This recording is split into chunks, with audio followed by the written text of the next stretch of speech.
Buenos días, jóvenes.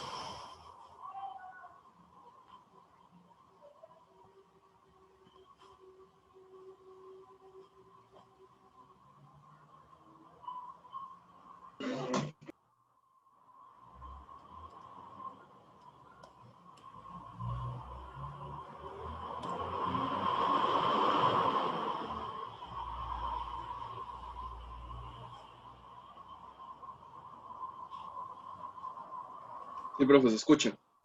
Ok, pura vida, gracias. Bueno, en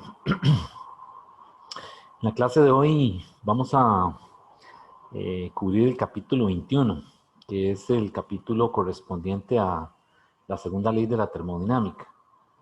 Pero antes voy a hacer un problema de teoría cinética del material que habíamos visto la semana pasada. Ya está también la clase, ¿verdad? La clase asincrónica bueno, la de teoría cinética todavía no está, corrección. Las que están son las de gas ideal y temperatura y la clase sobre primera ley de la termodinámica.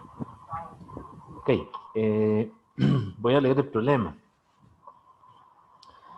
Es un problema, como les decía, del capítulo de teoría cinética de la semana pasada. Dice 2 moles de helio.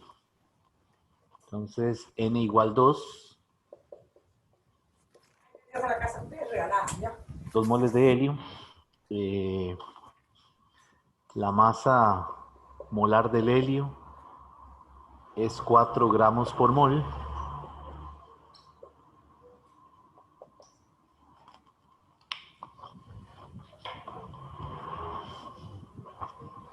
Dice, están en un tanque de 30 centímetros de arista. Un tanque de 30 centímetros de arista. Entonces a eso le llamo A 30 centímetros. Y a una temperatura de 25 grados Celsius. Entonces le pide lo siguiente. Calcule, parte A. La energía cinética traslacional total. Entonces le pide la K traslacional total. La parte B, la energía cinética por molécula. O sea, solamente la traslacional. Porque dice que es por molécula. O sea, de una sola, ¿verdad? Luego le dice la rapidez de la raíz cuadrática media. ¿Cuál era esa? La VRMS, ¿verdad? Y también dice la más probable, que esa era la VMP, que es la que está en el, ¿cómo se dice? En el máximo de la distribución, ¿verdad? Ok, y la parte D nos dice que calcule la presión en el tanque. Este es un problema de un examen viejo, ¿verdad? Para ilustrar el material de teoría cinética. Entonces lo voy a leer completo. Dice 2 moles de helio, cuya masa molar es 4 gramos por mol, están en un tanque de 30 centímetros de arista a 25 grados Celsius. Calcule lo siguiente. Parte A, la energía cinética traslacional total. B, la energía cinética por molécula. C, la rapidez de la raíz cuadrática media y la más probable. Y la parte D, la presión en el tanque. Ok, ¿hasta aquí tienen alguna duda, alguna pregunta? ¿Está bien? ¿Todo claro?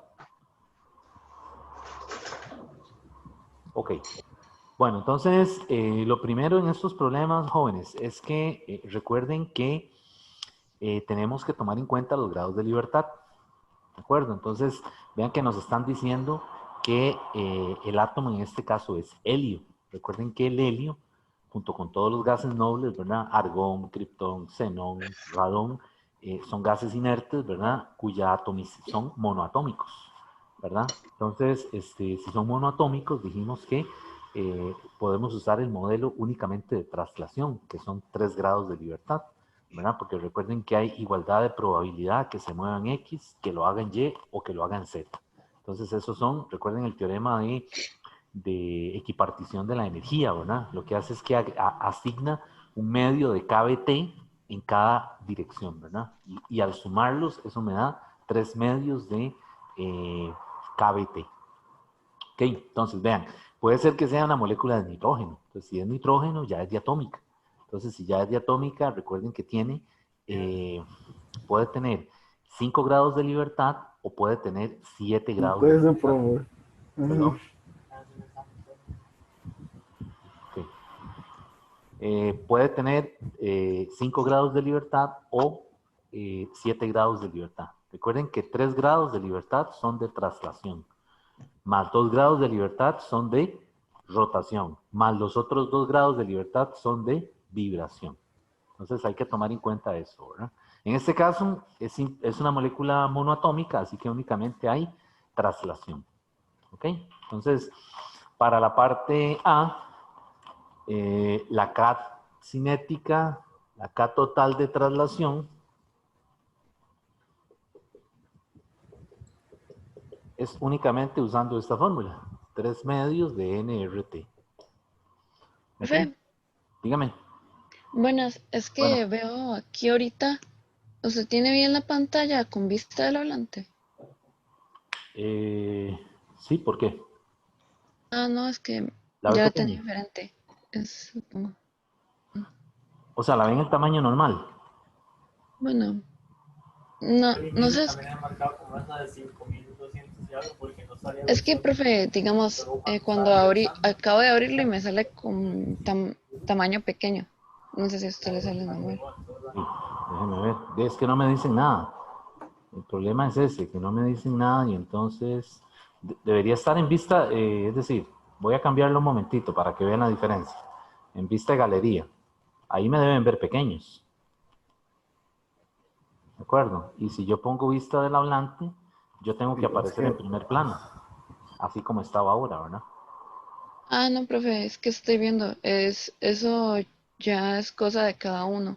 No Ok, sale, no listo. sé, Entonces, es sí estamos por la bien. vez pasada, pero nada más era esa duda por aquello. Por eso, pero ya es algo de la computadora suya, no de la mía. Ah, Ok. Los demás, pregunta, los demás que están conectados, ¿cómo ven la pantalla? Profe, todo bien, yo la veo todo bien. Ok, En sí. primer plano, todo bien. Ok, perfecto, yo gracias. la veo bien también. Ok, sí. Sí, les recuerdo que si en algún día se me va la pajarita, ¿verdad? Como dicen, se me olvidó, usted me dice, ¿verdad? No se queden callados, porque ya di una clase así y todos se quedaron callados, nadie dijo nada, ¿verdad? Y yo la grabé, Pero es y, que, ¿verdad? Entonces me avisan. Ok, vamos a continuar. Eh, ok, esa es la K traslacional total. Entonces es sustituir, ¿verdad? Aquí serían 3 medios por 2, que son el número de moles, por la R, que es 8.314, ¿verdad? Por la temperatura, que son 25, pero no se les olvide que hay que sumarle 273. Y esa energía cinética traslacional total me da 7.420 joules. ¿Ok? Bueno, vamos a la parte B. Para la parte B me dice la energía traslacional por molécula. En esa es únicamente aplicar el teorema, ¿verdad? El teorema lo que dice es que un medio de m0 por velocidad promedio cuadrado es igual a 3 medios de KBT. Y esta es la energía cinética de una molécula. Recuerden que la notación, cuando ponemos el subíndice 0, nos referimos a la masa de una molécula individual. Por lo tanto, el 3 medios de KBT tiene que ser la energía traslacional de una. Y esto sería 3 medios por la constante de Boltzmann, que es 1,38 por 10 a la menos 23, por, nuevamente, la temperatura. Y esa temperatura son 25 más 273. ¿Ok?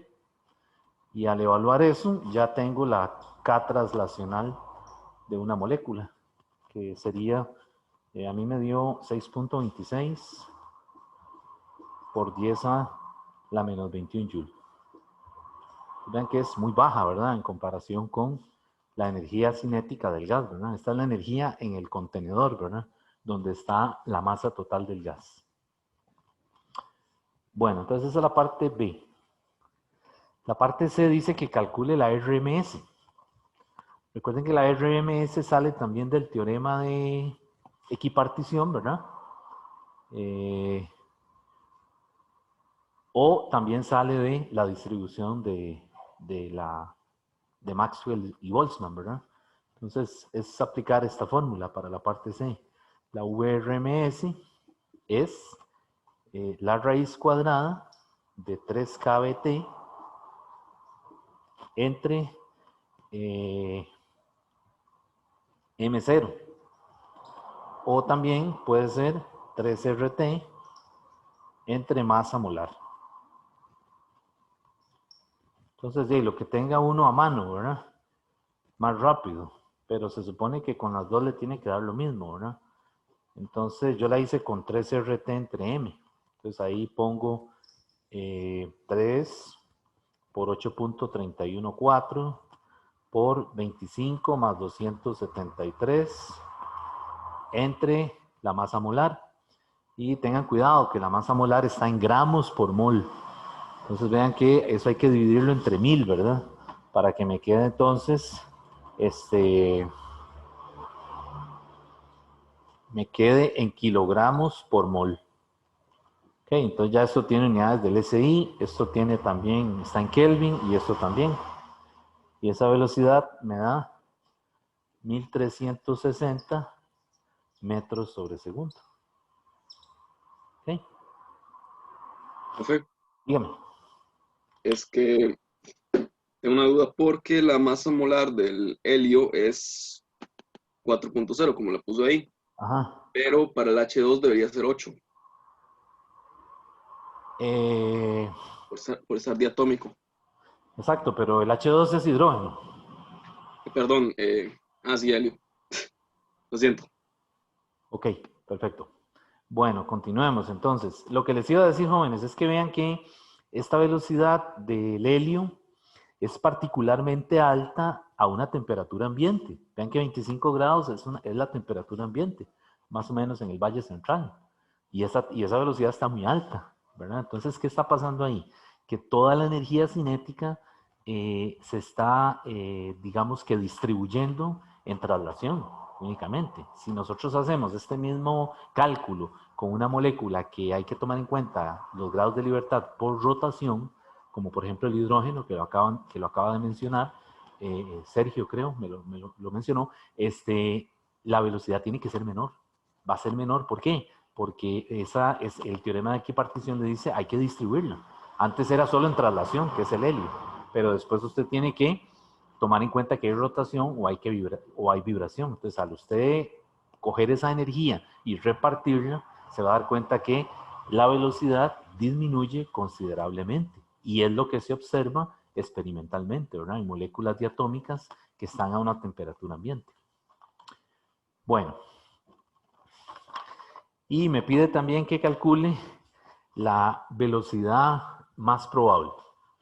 Recuerden que era la que está en el pico, ¿verdad? De la distribución.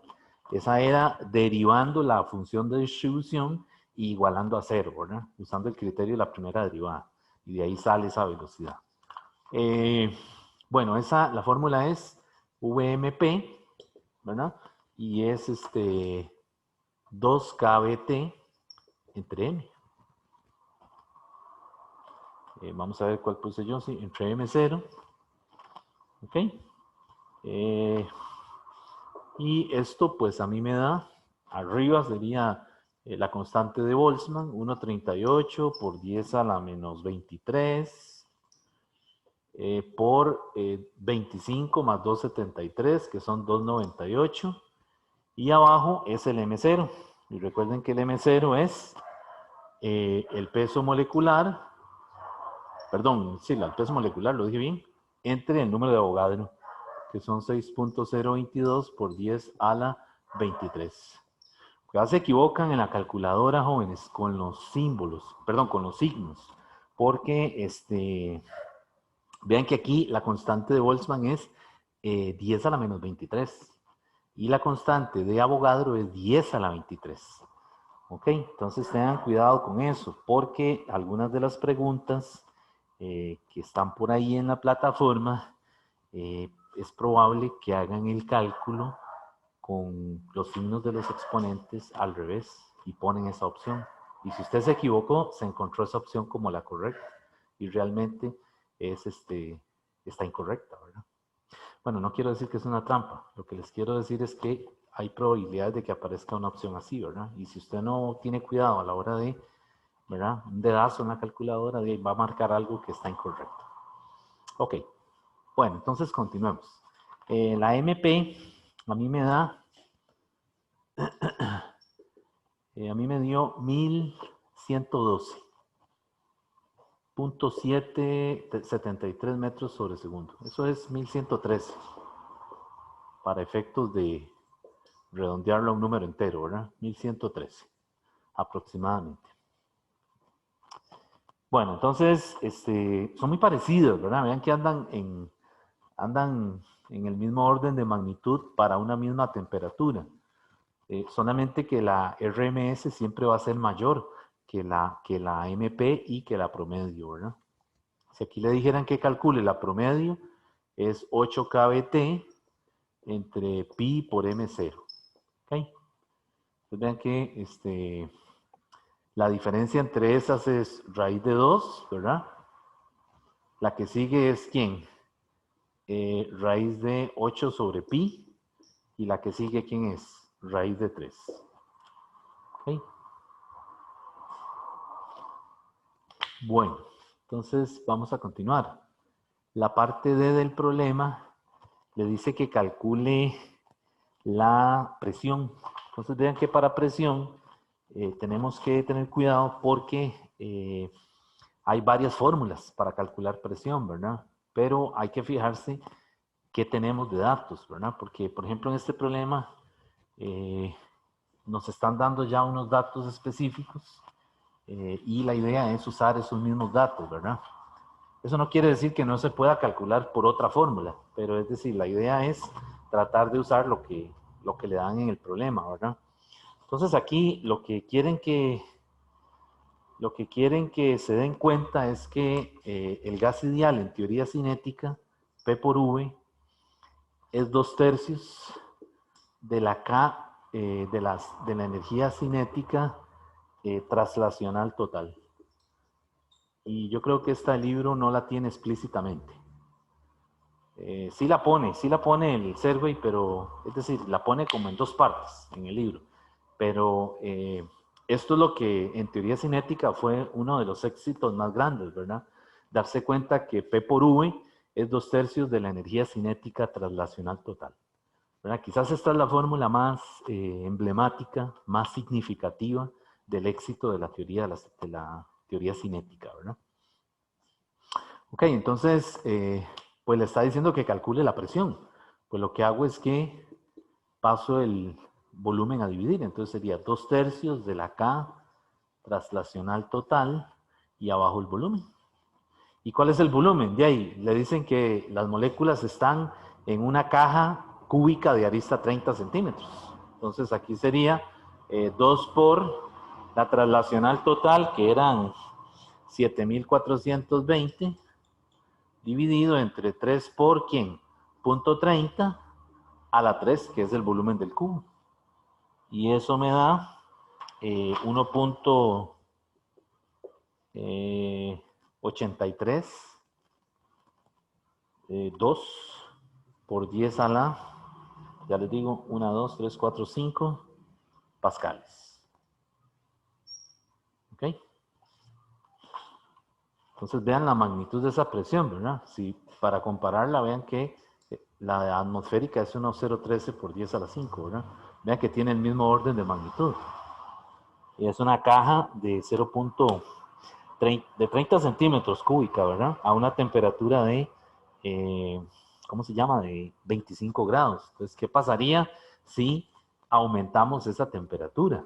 Bueno, obviamente la presión va a aumentar en una cantidad enorme, gigantesca, ¿verdad? Y la prueba de eso son los cilindros de gas, ¿verdad? Por eso es que son tan peligrosos, por el hecho de que tienen en su interior contenida una presión enorme, ¿verdad? Entonces, si hay una manipulación incorrecta, pues es lo que hemos visto por ahí, accidentes con cilindros, ¿verdad? Que los han manipulado mal o los han golpeado, ¿verdad?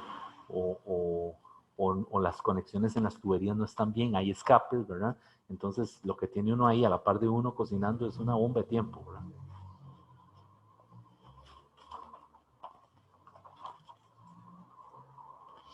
Bueno, ese problema lo quería hacer eh, para retomar el tema de teoría cinética. Falta la clase de teoría cinética, saldrá esta semana, ¿verdad?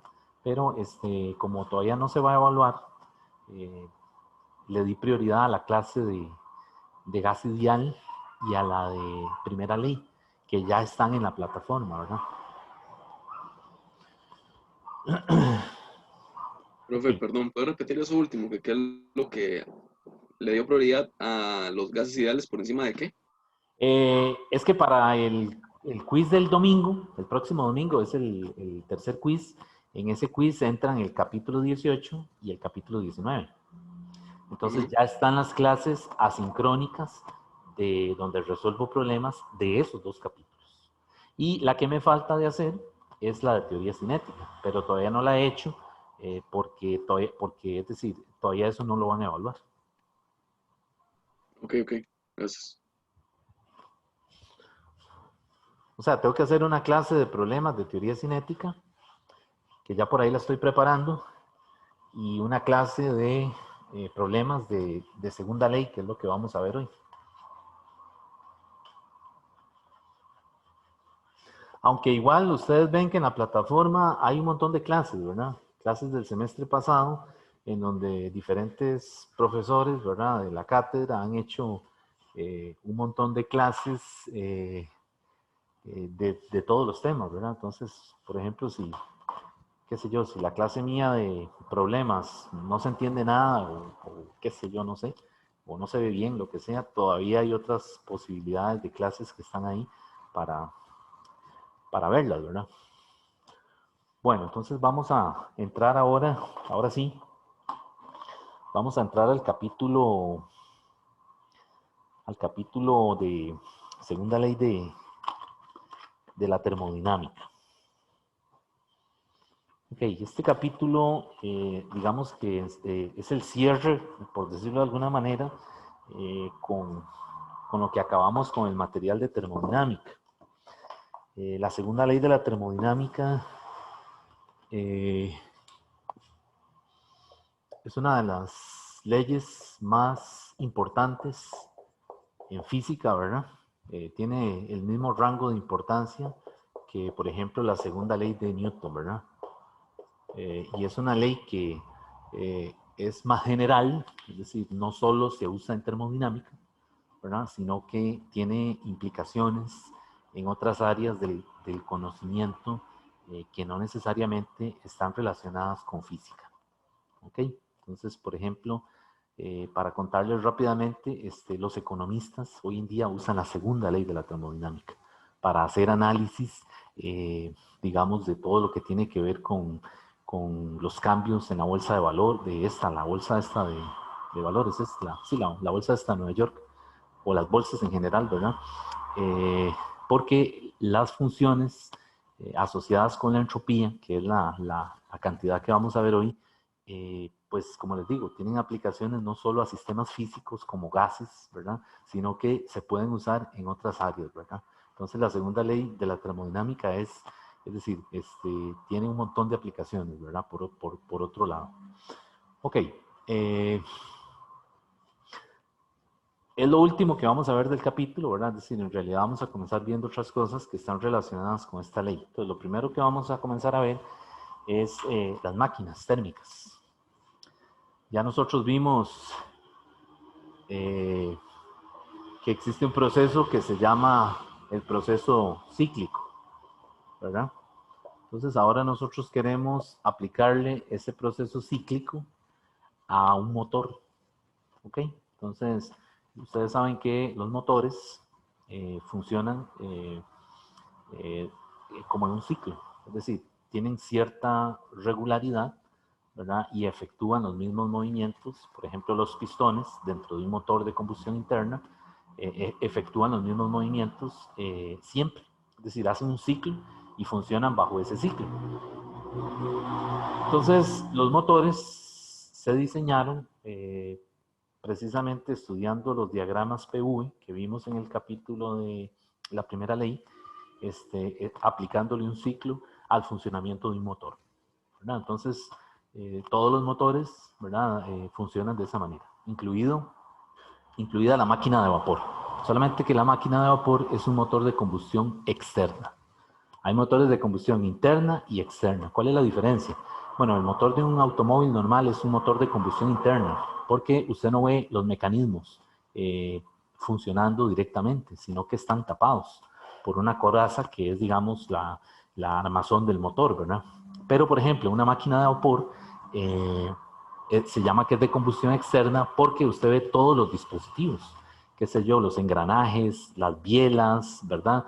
Los rotores, todo lo que hace que la máquina como un todo funcione, ¿verdad?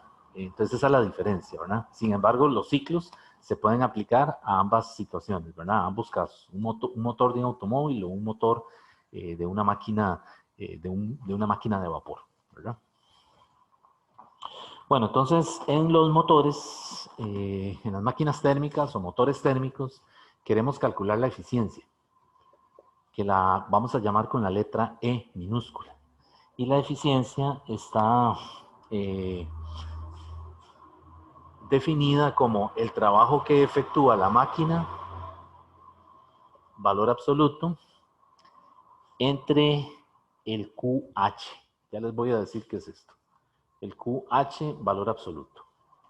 Entonces, cuando nosotros estudiamos una máquina térmica, el mecanismo para entenderla o el diagrama para entenderla es suponer que esa máquina está entre dos depósitos, o sea, que opera entre dos depósitos. Entonces, el círculo que yo voy a poner aquí es la máquina, es el motor, ¿ok? Y entonces, este depósito, el de arriba, está a una temperatura TH. Y el de abajo está a una temperatura TC, donde esos símbolos pues se refieren en inglés a hot y a cool. O sea, se refiere al depósito que está a mayor temperatura y el que está a menor temperatura. Obviamente aquí TH es mayor que TC. Ahora, ¿qué hace la máquina para que funcione, para que opere?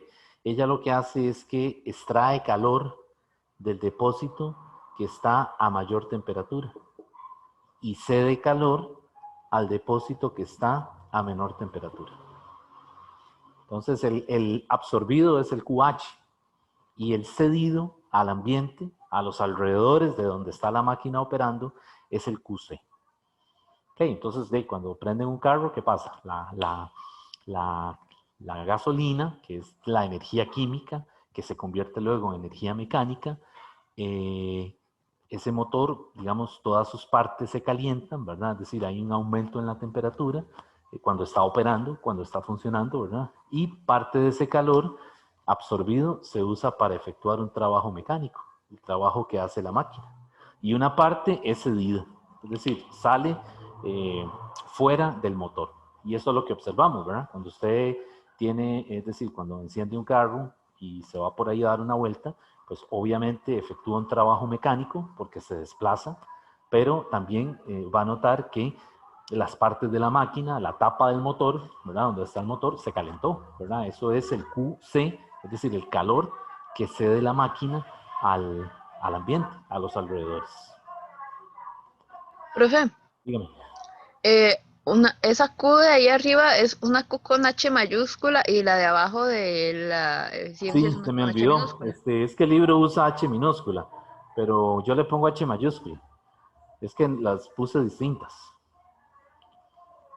Okay, pues. Sí, entonces así funciona una máquina, ¿verdad? Entonces la gasolina es la energía química que se convierte en energía mecánica cuando la máquina comienza a funcionar, ¿de acuerdo? Y entonces ese calor absorbido es el calor digamos, de la combustión de la gasolina cuando se enciende la chispa y comienza a utilizar esa gasolina para que el motor trabaje, ¿verdad? Entonces ahí está el calor QH. Y el calor QC es el calor que cede cuando las partes de la máquina, ¿verdad? Las partes que componen el motor se calientan y ceden ese calor al exterior. ¿Ok? Entonces una máquina siempre funciona de esta manera. Entonces a lo que quiero llegar es que el Q efectuado por la máquina, es decir, esta fórmula de aquí, ese Q de la máquina, vean que es realmente QH menos QC. Es QH, valor absoluto, menos QC, valor absoluto entre QH. ¿Y por qué le ponemos valor absoluto? Bueno, resulta que el QC, recuerden que cuando dijimos que el calor es absorbido, es ganado, ¿verdad? Entonces es positivo. Pero cuando la máquina cede calor, ese calor es el que cede, entonces hay que ponerlo en negativo. Pero a la hora de calcular la eficiencia, ese negativo no hay que tomarlo en cuenta en el caso del QC. Por eso le ponemos valor absoluto. Es decir, estos siempre van a ser positivos, pero es decir, el libro les pone también valor absoluto. ¿Ok? Entonces, la eficiencia, pues realmente es 1 menos QC entre QH. Y esto tiene que ser menor que 100%. ¿Ok? Es decir, no hay una máquina que tenga una eficiencia de 1. Recuerden que aquí la eficiencia es un parámetro que está entre 0 y 1, que corresponde al 0% y el 1 corresponde al 100%. Entonces, no hay una máquina, no se ha construido una máquina que sea 100% eficiente, porque eso implicaría que todo el calor absorbido lo convertiría únicamente ¿en qué? En trabajo mecánico. Y entonces este calor, no, la máquina no lo cedería, y eso no es cierto, ¿verdad? Por más eficiente que sea la máquina, ¿verdad? El automóvil más moderno que construyeron ayer, la eficiencia está muy por debajo del 100%, ¿verdad? Ok, bueno, entonces nosotros queremos aplicar esto al gas ideal, es decir, calcular la eficiencia de máquinas que operan en un ciclo en donde la sustancia del trabajo es un gas ideal. Esa es la idea, ¿verdad? Ok, entonces también esto funciona para el caso de refrigeradores o bombas de calor. Entonces, voy a borrar esta parte, ¿verdad? Entonces, nuevamente, ¿verdad?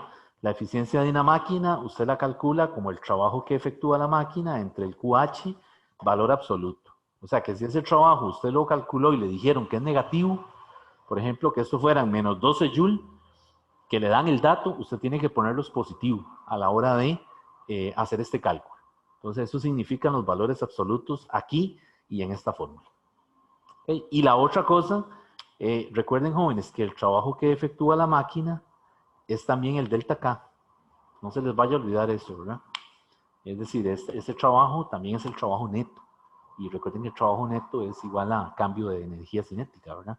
Que era el teorema que se había visto por allá en la física general 1. Ok, Profe, dígame. perdón, es que no entiendo bien el diagrama del trabajo para la eficiencia. O sea, Ajá. antes de hacer y la suma de fracciones y que salga 1 menos QC entre QH, Ajá. ahí arriba, es que el trabajo obviamente se define como 10 la integral, entonces el final menos el inicial. Sí, pero entonces aquí es el trabajo de la máquina operando entre dos depósitos. Es ¿No? decir, no lo estamos viendo como el trabajo como menos PdV. ¿De acuerdo? Porque esto es para el diagrama PV. ¿Okay? Ajá. Cuando usted tiene un diagrama PV y le dicen calcule el trabajo, sí, se va por aquí, menos la integral de PdV. Pero cuando estamos en máquinas térmicas, el trabajo es siempre QH menos QC. Que no es porque tenga una dirección, simplemente es porque así está Es definido. porque la máquina está operando entre dos depósitos. Entonces vea que el QH, ¿qué tiene que ser realmente? La suma del trabajo de la máquina más ¿quién? Más el QC. Entonces yo lo que hice fue que el QC lo pasé de este lado a restar.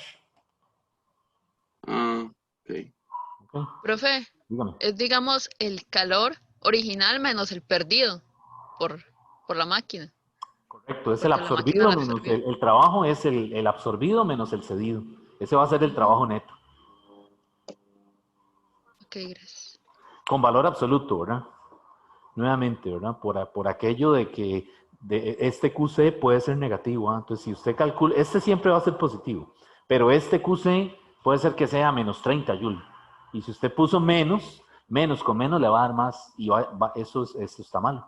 Entonces, si es menos 30, tiene que poner aquí 30 positivo. Entonces, eso significa el valor absoluto. Bueno, entonces vamos ahora a pasar a ver las bombas y los refrigeradores.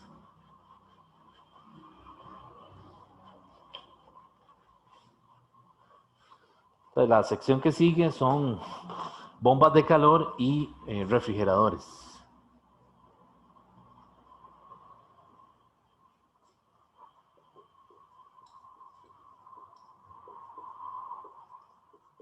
Entonces, las bombas de calor, cuando hablamos de bombas de calor me refiero a aire acondicionado, mecanismos de calefacción, ¿verdad? Aquí no se usan en Costa Rica porque no es necesario, ¿verdad? Es decir, los inviernos no son tan severos, pero en países donde se congela todo, ¿verdad? Sí se necesitan sistemas de calefacción, ¿verdad? Aquí no, aquí lo que más se usa es aire acondicionado, ¿verdad? Bueno, ese tipo de dispositivos, de bombas, caen en esta categoría, bombas de calor, ¿verdad? Y en los refrigeradores, que es la neverita, ¿verdad? Que tenemos en la casa. Ok, entonces, ¿cuál es la particularidad de estas máquinas? Que también son máquinas térmicas, pero funcionan al revés que un motor de un automóvil, por ejemplo. Entonces, el diagrama de una máquina térmica, como las máquinas, perdón, como las bombas de calor y los refrigeradores funcionan al revés, pues entonces ahora yo pongo el refrigerador aquí. ¿Y qué necesita el refrigerador para que funcione? Bueno, tiene que hacerse un trabajo desde fuera, que es un trabajo externo. Ese trabajo lo hace un motor eléctrico, que es el motor que está bajo la refrigeradora. Okay, entonces vean la flecha ahora va entrando hacia la máquina. En el caso anterior, entrando hacia el refrigerador. En el caso anterior, el trabajo era parte de lo que hacía la máquina, ¿verdad? Sobre los alrededores, que era el trabajo mecánico.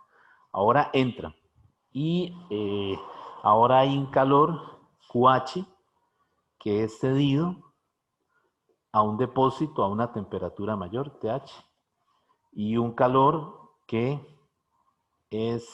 va con esta dirección, con esta flecha, que es el QC, que es tomado de un depósito a una temperatura TC, con el mismo significado, ¿verdad? Es decir, TH tiene que ser mayor que TC, pero ahora vea la dirección de las flechas, ¿verdad? Es decir, ¿cómo funciona una nevera? De ahí usted tiene que conectarlo, no hay otra, ¿verdad? Y cerrar la puerta, el motor comienza a trabajar, usa la sustancia de trabajo, es un refrigerante, que por lo general es el freón, que es el más barato, ¿verdad? Y entonces ese refrigerante comienza a circular ahí en una parrilla que tiene la nevera, y entonces, ¿qué hace? Bueno, de ahí extrae calor de un depósito que está a una temperatura menor. ¿Cuál es ese depósito? El interior de la nevera. Y parte de ese calor lo cede a un depósito a una temperatura mayor, ¿verdad? Es decir, si usted va por detrás de la nevera y toca, pone la mano, se va a dar cuenta que está, digamos que caliente, ¿verdad? Que de hecho la gente lo usa para secar ropa, ¿verdad? Ahí ponen las medias y todo, ¿verdad? Porque tiene una parrilla. Bueno, digamos que ese es el depósito a la temperatura TH. La temperatura TH es la temperatura fuera de la nevera, ¿verdad? Suponiendo que la nevera es un sistema cerrado, ¿verdad?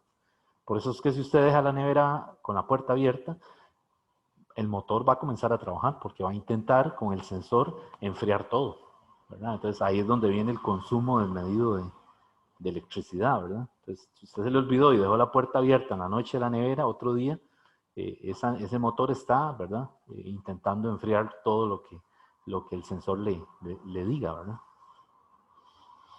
Bien, entonces, en el caso de las máquinas, perdón, estoy con la palabra la máquina, en el caso de los refrigeradores, en los refrigeradores también hay una eficiencia. Esa eficiencia se denota con estas tres letras, COP.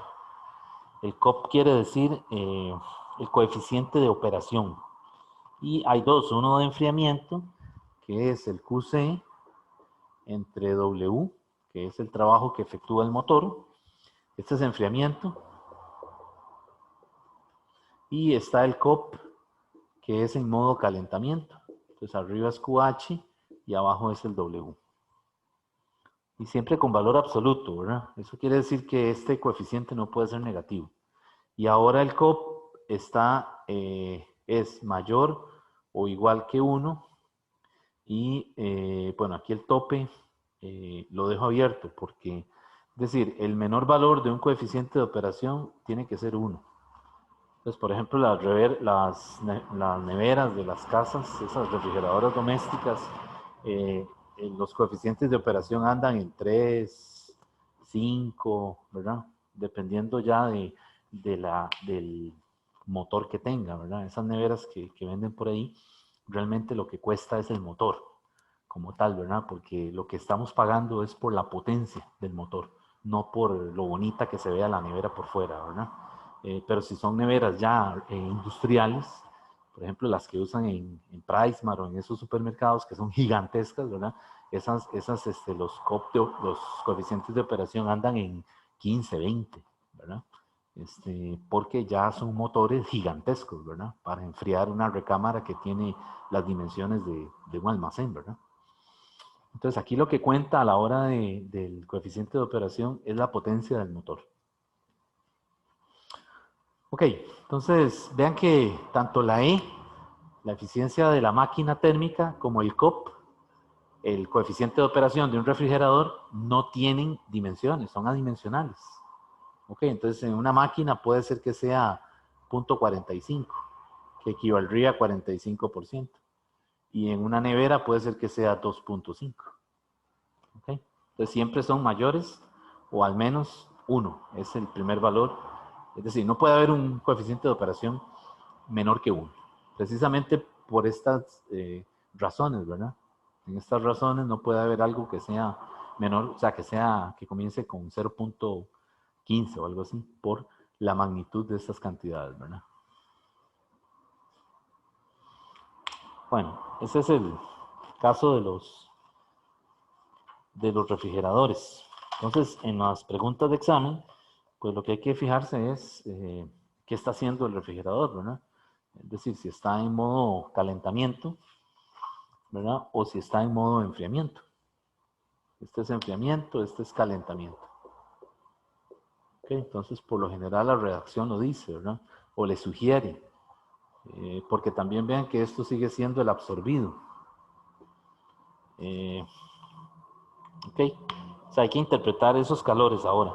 Lo que sí tienen que tener claro es que el QC es ¿verdad? Es el que va del depósito a menor temperatura y el QH es el que va al depósito de mayor temperatura. Entonces, la redacción del problema se lo tiene que decir. Le tiene que decir, o sea, usted debe poder distinguir cuál le están dando, el QC o el QH. Profe, Sí. pero no es que lo de la mayor temperatura va a la menor y no al revés. No, porque Eh, aquí es el calor que cede la máquina después de que hace la operación. Entonces es el calor que sale al, al, al exterior. Pero es que vean lo que pasa. Ya yo sé por dónde va la pregunta suya. Sí, usted lo está viendo en el caso de conducción. Digamos que tengo una barra que está a una temperatura TH y otra a una temperatura TC. Y el calor va en la dirección de TH a TC. Eso es lo que usted me está diciendo, ¿verdad? Me parece. Pero vea que esto es un proceso, ¿cómo se llama? Esto es un proceso espontáneo. Es decir, usted no tiene que invertir nada para que ocurra. Si usted echa hielo en un vaso con agua a temperatura ambiente, el hielo espontáneamente se derrite, ¿verdad? Sin embargo, si usted quiere congelar ese hielo, ¿qué tiene que hacer? Tiene que invertir energía, que es este trabajo. A eso vamos a hablar de eso en este momento, precisamente. ok, profe.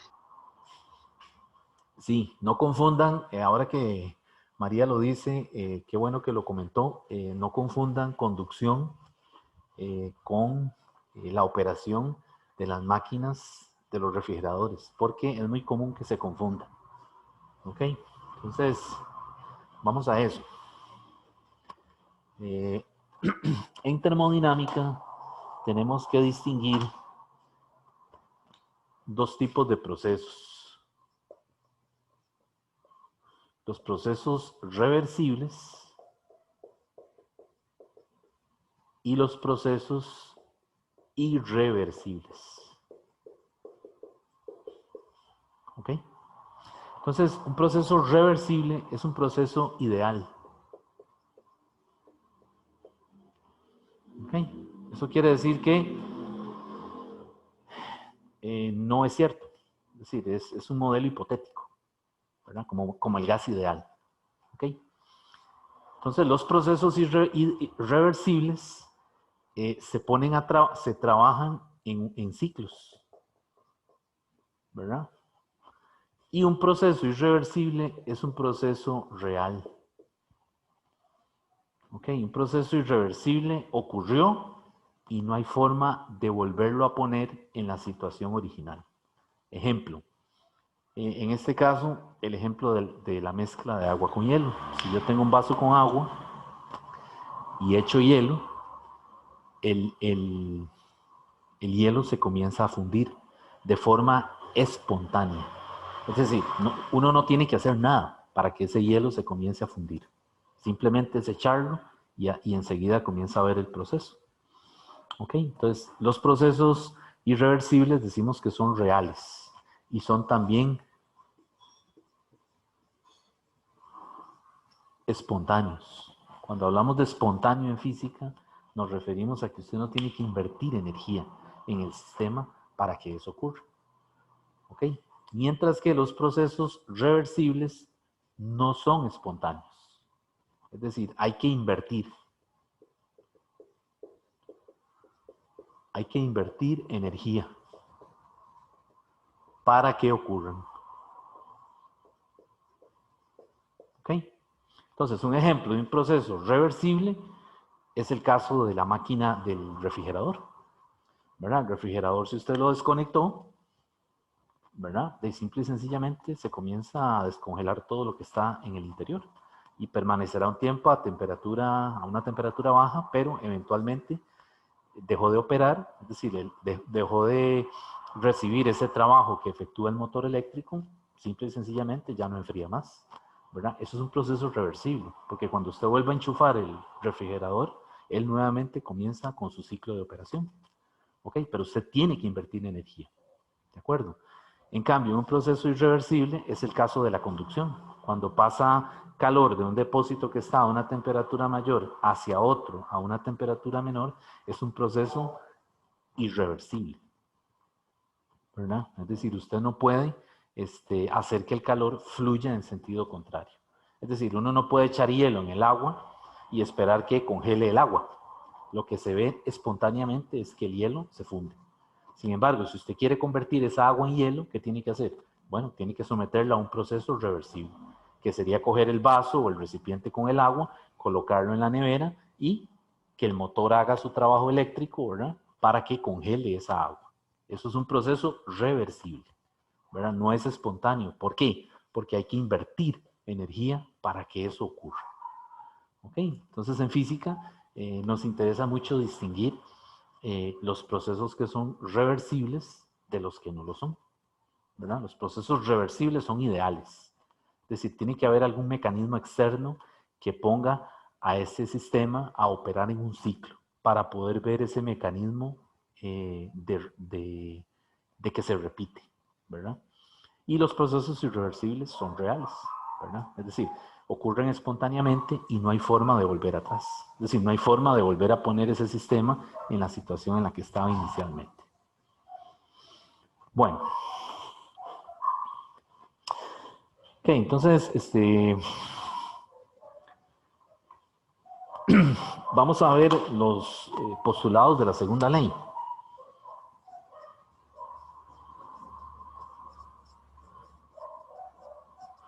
Postulados de la segunda ley. El primero es el postulado C.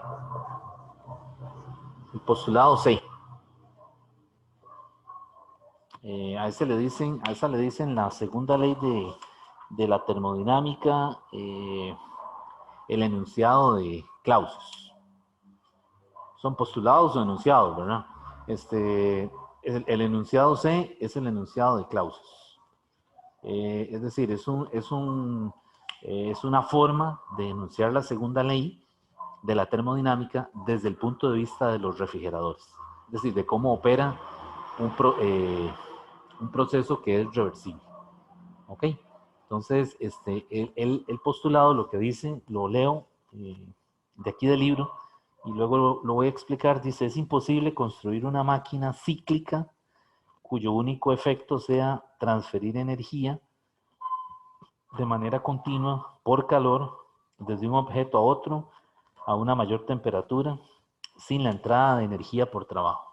O sea, este postulado lo que dice es que es imposible que haya un refrigerador que absorba calor del depósito a temperatura TC y que lo convierta o lo mande al depósito a temperatura TH sin que aquí no haya trabajo. ¿Ok? Eso es lo que dice el enunciado de Clausius. Es decir, si usted desconectó la nevera, simple y sencillamente, ya no se puede hacer nada más, ¿verdad? Entonces, ahora vean, este enunciado no es que se refiere a una nevera, porque en esa época estos postulados son viejísimos, ¿verdad? Es lo que está hablando es del proceso como tal, ¿verdad? Es decir, que hay un proceso que no es espontáneo, que es el proceso reversible, en donde usted tiene que invertir energía si quiere ver ese sistema operando en un ciclo. Es lo que le está diciendo el postulado desde el punto de vista físico. Pero la aplicación en ingeniería, pues es un refrigerador, ¿verdad? A eso es lo que quiero llegar, ¿verdad? Y está el postulado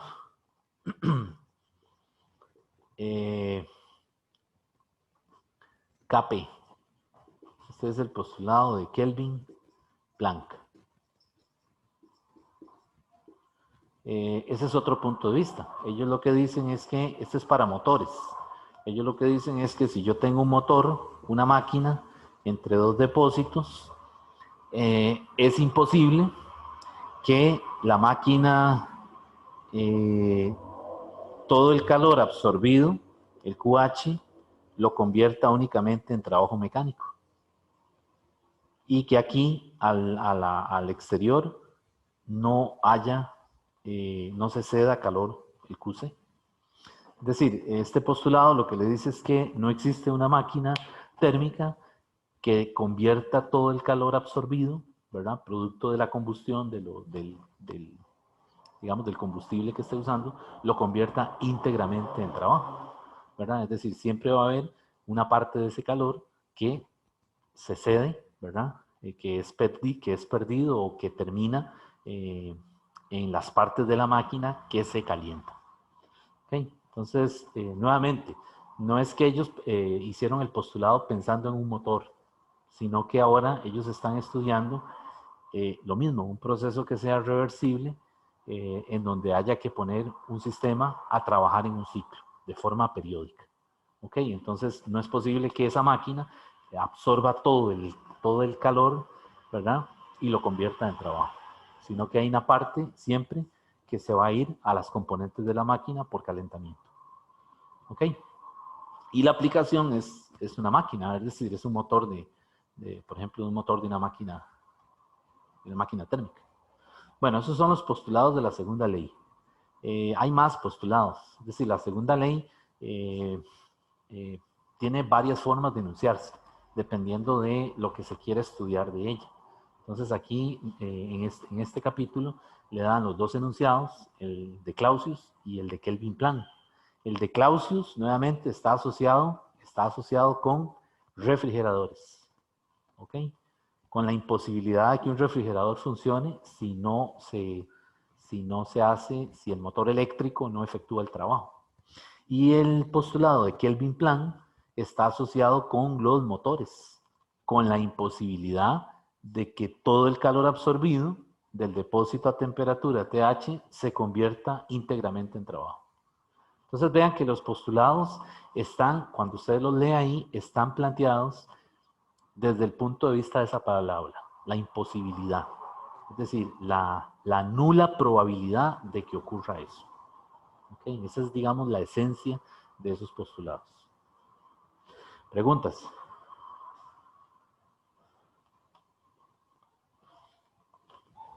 Profe, entonces, digamos, sí se puede hacer que pase algo más frío de algo hacia algo más caliente siempre que Sí, haya trabajo mecánico. pero tiene que haber un mecanismo externo que haga que se reoriente la dirección de ese flujo de calor, que es el caso de la nevera.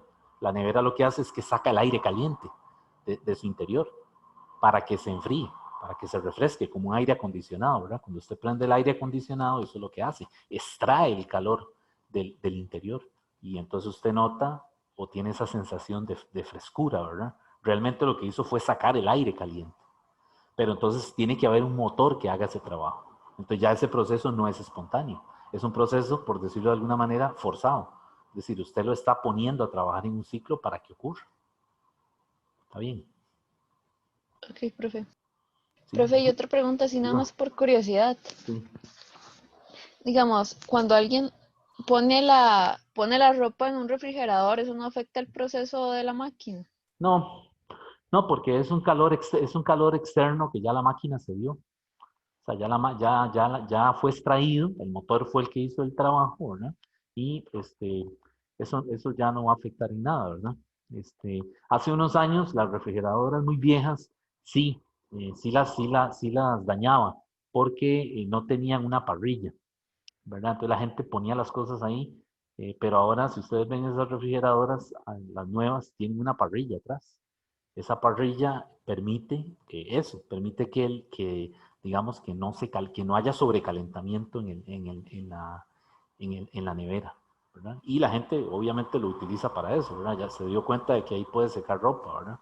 Pero no afecta a la nevera ni nada. En las nuevas de ahora no, porque es una parrilla que tiene ahí aparte, ¿verdad? Ok, gracias. Sí.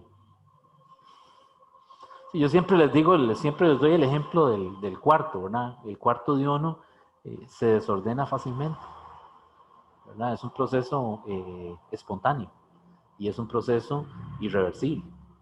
O sea, si uno se descuida un poquito cuando ves que está, ¿verdad?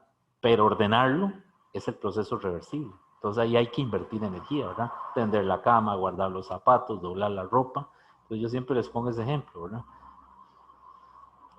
Bueno, entonces,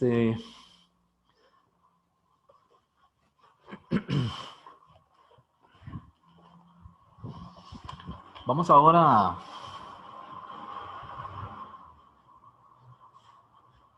a, a ver un ciclo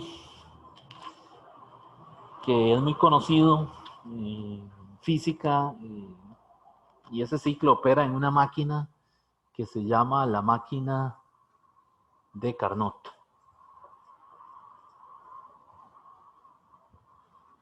La máquina de Carnot.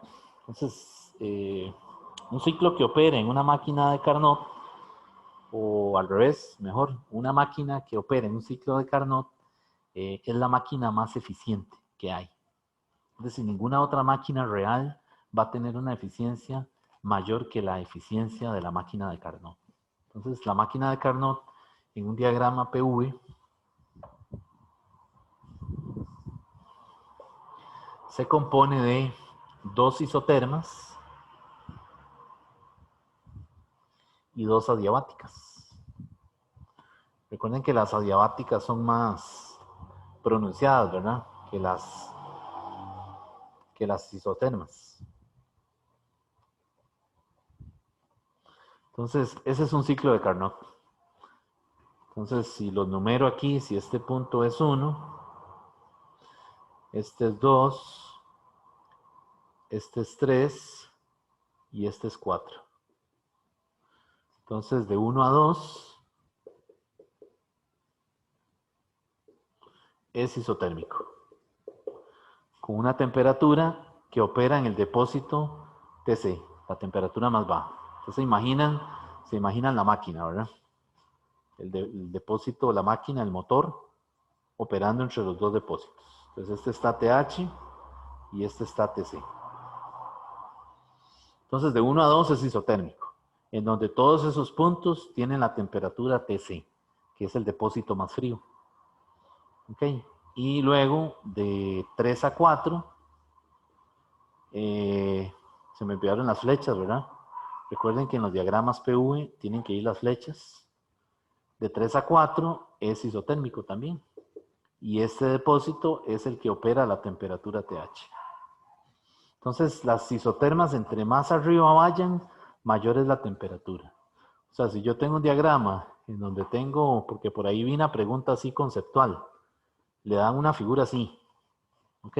Y le dan T3, T2 y T1. O se las daban al revés, T3, T2 y T1. Y le dicen que esto es un diagrama PV. Entonces le dice que ordene las temperaturas. ¿De qué hay que poner ahí? Es conceptual. T1 es mayor que T2 y es mayor que T3. ¿Okay? Y le pusieron los subíndices al revés, como para enredarlo y decirle, es que para que lo vea al revés. No, mentira. Pero sí vean esto, ¿verdad? Es decir, entre más arriba está la isoterma, por decirlo de alguna manera, mayor es la temperatura. Entonces, lo correcto es que T1 sea mayor que T2 y T2 mayor que T3. Y aquí, por supuesto, TH es mayor que TC, ¿verdad? El depósito a temperatura al que está más caliente, ¿verdad? Entonces, ¿qué más hay que decir aquí? De 2 a 3 es adiabático. Y de 4 a 1 es adiabático. ¿Ok? Entonces ese es un ciclo de Carnot. Está compuesto por 2 isotermas y por 2 adiabáticas. Entonces vea que en esta isoterma por fuerza tiene que absorber el calor, que es el QH. Y en esta isoterma por fuerza tiene que cederlo, que es el QC. ¿Por qué yo digo por fuerza? ¿Ve? Sí, porque si lo absorbe aquí, tiene que cederlo aquí, porque estos dos procesos son adiabáticos. Y en estos dos procesos ni absorbe calor ni cede calor. ¿Ok? Entonces la máquina de Carnot funciona de esa manera. ¿Ok? Y hay un teorema por ahí en termodinámica que dice que no existe ninguna máquina real que sea más eficiente que la máquina de Carnot, operando ambas máquinas entre los dos mismos depósitos. Eso se resume en esto. La eficiencia de la máquina de Carnot siempre va a ser mayor que la eficiencia de la máquina real. ¿Ok? Ahora ven que la máquina de Carnot es un modelo hipotético, porque realmente lo que usa para funcionar la sustancia de trabajo es el gas ideal. ¿Ok? Pero en una máquina real la sustancia de trabajo es el combustible. En este caso la gasolina, el diésel. ¿Ok? Y en un refrigerador es el refrigerante. Por ejemplo, el fregón, que es el más barato, ¿verdad? Entonces vean que siempre tiene que haber una sustancia de trabajo. De ahí, en el caso de la máquina de Carnot, es un gas ideal, ¿verdad? Entonces es un modelo completamente hipotético. Por lo tanto, la eficiencia siempre tiene que ser mayor que la de una máquina real. Entonces, algunas veces en los problemas le dice que calcule las dos, ¿verdad? Para que usted verifique que sí, que la de Carnot siempre va a ser una eficiencia mayor que la de la máquina real. Entonces, la pregunta aquí es, ¿cómo calcular la eficiencia de la máquina de Carnot? Bueno, la eficiencia de la máquina de Carnot es esta formulita. Es 1 menos TC entre TH. ¿Ok? Esa es la eficiencia de una máquina de Carnot. 1 menos, porque vea que no puede ser mayor que 100%, ¿verdad? Tiene que ser menor que 100%. ¿Ok? Pero la máquina de Carnot también se puede calcular la eficiencia como el trabajo que hace la máquina entre el Q absorbido. Entonces, ojo aquí, ¿verdad?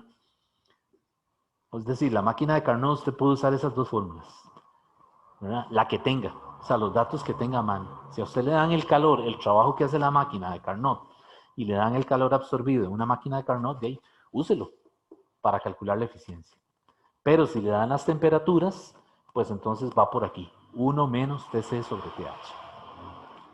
Entonces, yo siempre les digo a los estudiantes, ¿cómo hace uno para saber quién es TC y quién es TH?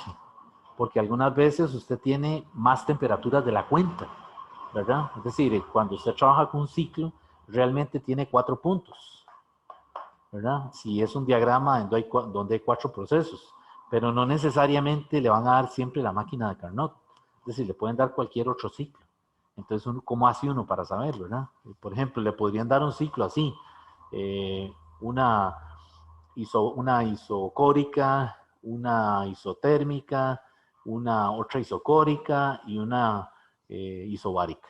Entonces vean que ese cambió, ¿verdad? O le pueden dar algo así, por ejemplo. O sea, que el ciclo va a cambiar. No siempre tiene que ser Carnot, ¿verdad? Uno siempre quiere comparar Carnot con la máquina real. Entonces, ¿cómo hace uno ahí? Bueno, el truco es este. Se calculan todas las temperaturas y uno busca la menor y la mayor. La menor siempre va a ser ¿quién? TC. Y la mayor siempre va a ser ¿quién? TH. Entonces, si usted calculó las temperaturas y le dieron 200, 450, 600 y 900, pues esta es TC y esta es TH. Y ya con esas temperaturas extremas, digamos, calcula la eficiencia. ¿Ok?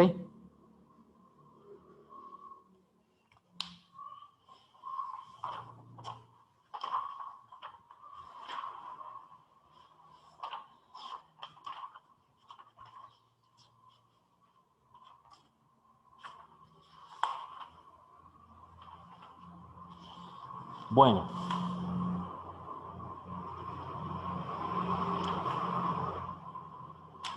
Entonces también ahí le dan el coeficiente de operación de un refrigerador de Carnot. Es decir, está el motor de Carnot y está el refrigerador de Carnot.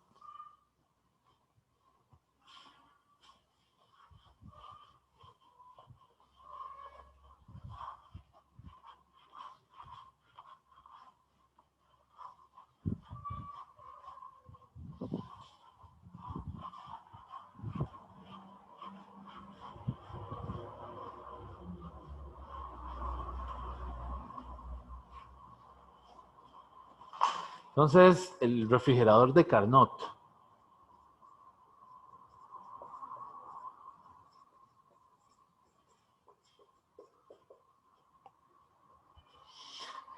El refrigerador de Carnot le dan las dos formulitas, ¿verdad? Modo calentamiento, que de hecho en el libro hay un error, ahora que me acuerdo. Está el COP de calentamiento, que es QH entre W. Y esto va a ser QH entre QH, valor absoluto menos QC.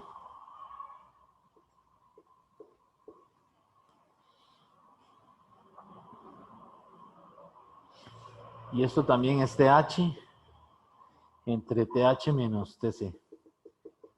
Esa sí está bien. Y en modo enfriamiento, le damos vuelta. Esto es modo calentamiento. O sea, H, modo enfriamiento es QC entre W. Aquí el W no lleva signo. Es decir, no hay que ponerle valor absoluto. ¿De acuerdo? ¿Por qué? Porque este es el trabajo que hace el motor del refrigerador. Entonces es siempre trabajo hecho sobre el sistema. Y en el convenio de la primera ley que habíamos dicho, cuando es trabajo que hace el entorno sobre el sistema, es positivo. Y cuando es trabajo que hace el sistema sobre el entorno, es negativo. No se les olvide eso, ¿no? Entonces estos son positivos. Por eso no hace falta ponerle valor absoluto.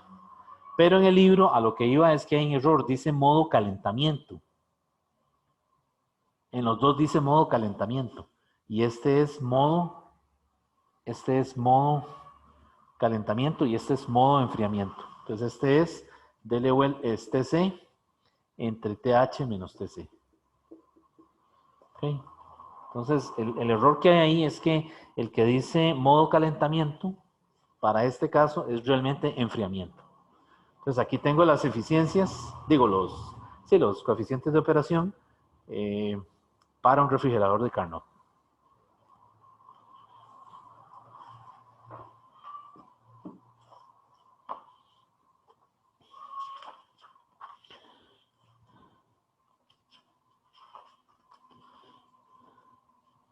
Bueno, entonces ahí en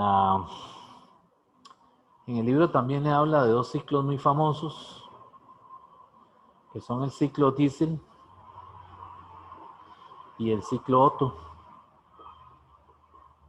Entonces le da las eficiencias de esos dos ciclos. Y esas eficiencias dependen de si la sustancia de trabajo es un gas monoatómico o es diatómico. Entonces, por ejemplo, en el caso de Otto, la eficiencia de Otto, de un ciclo que opera, de una máquina que opera en un ciclo de Otto, es 1 menos 1 entre V1 entre V2 elevado eso a la gamma menos 1. ¿Ok?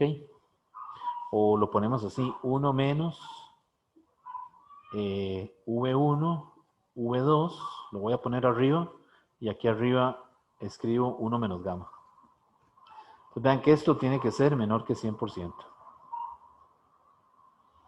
Ese es el ciclo de Otto. Y el gamma, vean que el gamma recuerden que el gamma es el CP entre CV, ¿verdad? Entonces aquí hay que tener cuidado de si le dice que el ciclo opera, que si la sustancia de trabajo es un gas monoatómico, ¿verdad? Porque ya el gamma tiene su valor, o si se trata de un gas diatómico, que son los dos que más se usan, ¿verdad? Siempre en los problemas siempre le van a poner monoatómico o diatómico, ¿ok?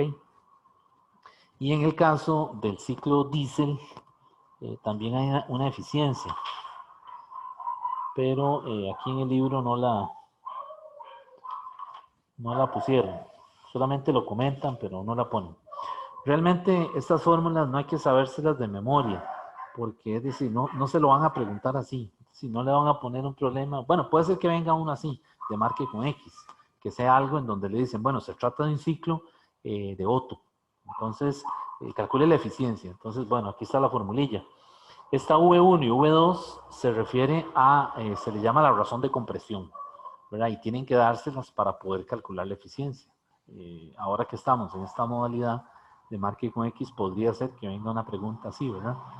Y es simplemente sustituir los números en la fórmula, ¿verdad?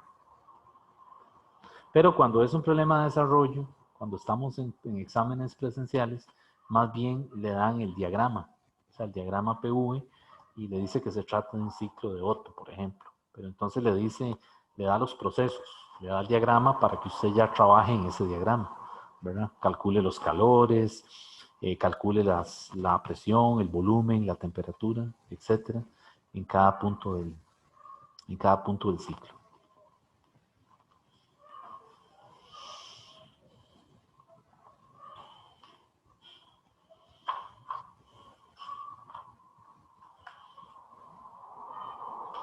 Ok.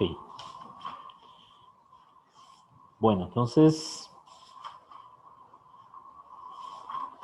vamos a pasar ahora a la entropía, que es el tema que nos falta del capítulo para ver si nos da tiempo de hacer un problema. Esos problemas de este capítulo, es decir, al final se resumen a que le dan un ciclo, ¿verdad? Un ciclo en un diagrama PV, y entonces hay que calcularlo todo, ¿verdad? Y de último le dicen calcule la eficiencia de una máquina de Carnot y compárela con la eficiencia de una máquina real, como por ejemplo un motor de Otto o un motor diésel.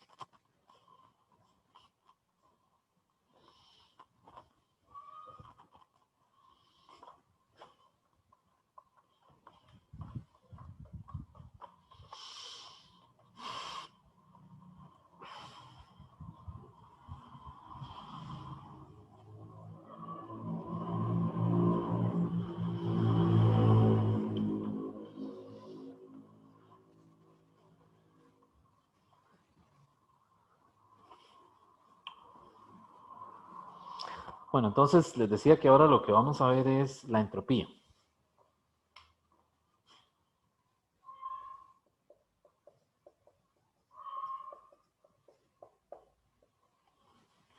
La entropía. La entropía, es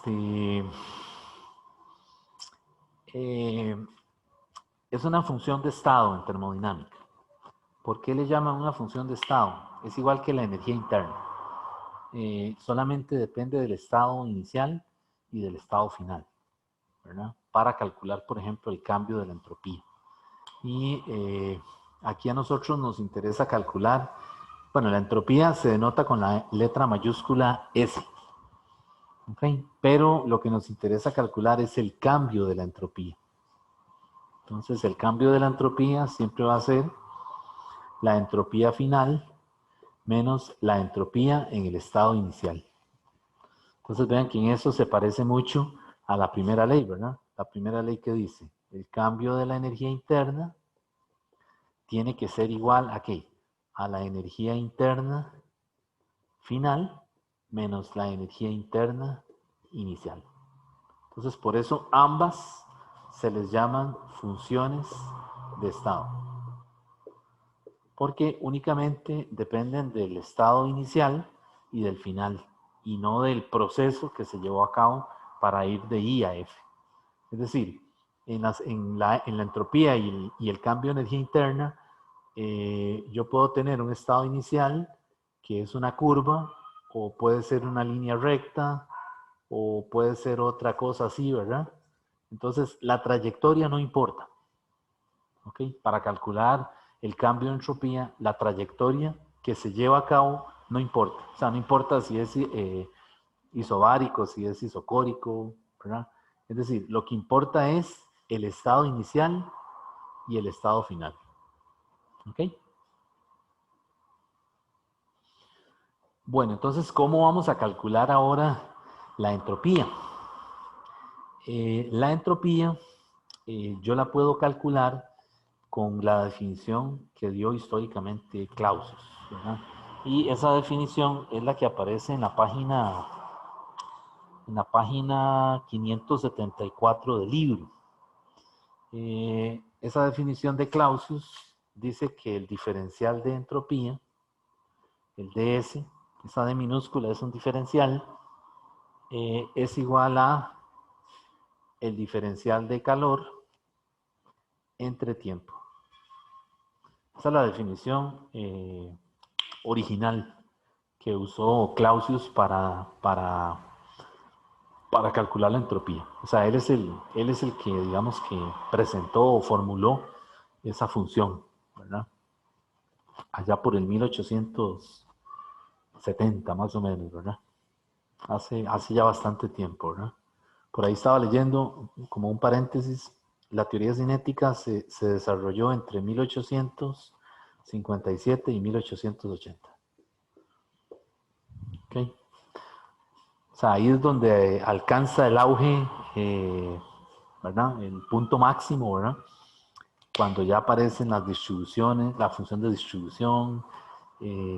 O sea que ya para 1900, 20 años después, en 1900 ya la teoría cinética estaba requete contra ya trabajada, ¿verdad? Ya le habían hecho prácticamente todo lo que se conoce hoy en día.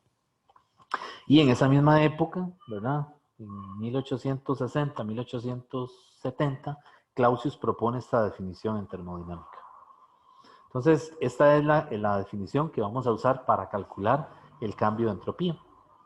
¿Ok? Entonces, ¿qué se hace? Se integra. La idea es que uno la integra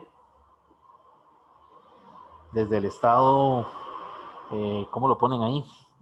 Sí, lo integra así, desde el estado inicial al estado final, ¿verdad?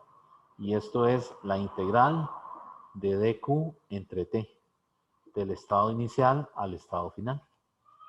Y esta integral, eso es el delta S. Entonces el delta S va a ser S final menos S inicial, es igual a la integral del estado inicial al estado final de Q entre T. Y así es como vamos a calcular los cambios de entropía. Siempre va a ser una integral que me relaciona un dQ entre T. ¿Ok? Entonces, ¿qué unidades tiene la entropía? Que no lo dije. El cambio de entropía, las unidades que tiene son, vean que son perdón, unidades de calor, que son joules, entre unidades de temperatura, que son Kelvin. Entonces, las unidades de entropía o de cambio de entropía, o sea, para S o para delta S, van a ser joules Kelvin a la menos 1. Profe, Dígame. ¿por qué Kelvin si ahí usted dijo que era tiempo?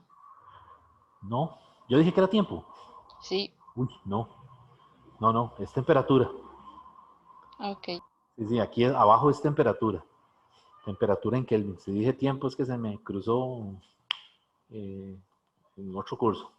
Es temperatura y temperatura absoluta, ¿verdad? En Kelvin. Ujú. Ok, entonces vamos a dar un ejemplo de cómo se calcula un cambio de entropía.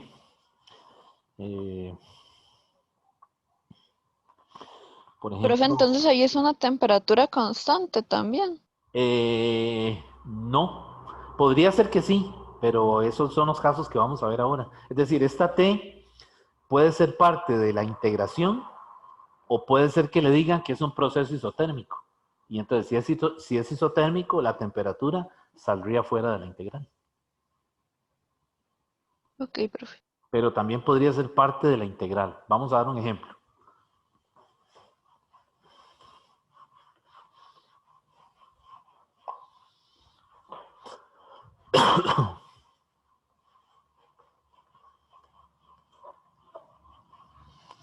Vamos a ver, vamos a ir viendo algunos casitos que están por ahí. Por ejemplo, ¿qué pasa si se trata de una mezcla?